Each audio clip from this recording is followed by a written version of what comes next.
Yeah, so some of you said, Katya, what do you say about freelancing in New England? Yeah, I know. I saw all kind of respectable things about freelancing yesterday. I can tell you some true things about freelancing. Many of them automotive. So like, yeah, who are we? We are the ones who know all the shortcuts to the theater district, and we know every parking spot in an 8-block radius of Symphony Hall. But we are also that asshole who is driving a dented import with the muffler dragging, who cuts you off and does a U right in front of you to get that last parking spot on Westland Avenue. Sorry about that. Yeah, but can you blame us? I mean, we are just rushing in from Cambridge because we went to teach 2 lessons to fit in between shows. Okay, anyway, sorry. We have all ruined all of our clothing because we spilled the dinner on ourselves while driving on Interstate 95. It's a highway, by the way, on which we have all broken all the land speed records. Or at least new PRs. Our cars themselves, oh yes, they make you nostalgic for the Lada.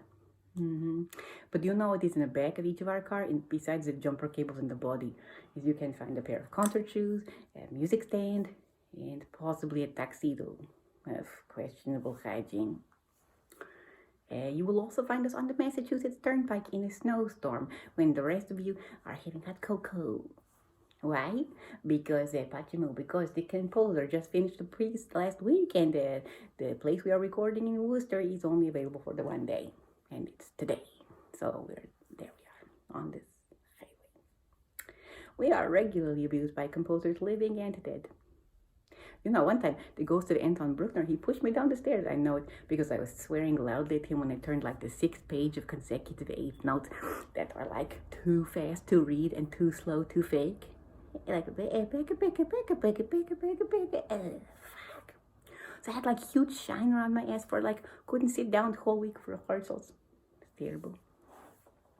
You should know about us that we are super nerds. Like we belong to Facebook groups about etudes. Yeah. And we get in fights still because we seem to still care about it. We get in fights about like, I cannot believe you not know what I know about Beethoven, what that stupito means. And I know your mother not birthed you to make horrible sound like that on C#. Horrible. We are still practicing God love us. It's like, we're obviously stupid. It's like a stupid thing to do, but we still somehow love it. The freelancer's schedule makes for an interesting home life. Last year, I think it was, this December, like normally I'm working every night, but I was unexpectedly home one evening. Do you know what my child says to me, who is like 7 at the time? He says, "What are you doing here?" I'll just leave that there. But we are mostly a very dependable bunch. Like if you need to know who is the best mechanic or the good tax guy, or you need a new recipe for your borscht, you ask a musician. That's right. And God forbid something really terrible happens. You know who's going to show up? And probably with a pie?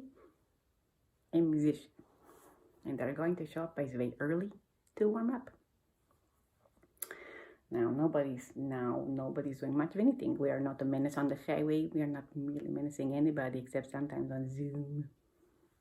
It's been a pretty shitty kind of year. It's been a horrible year for everybody, and we are lucky to still be standing.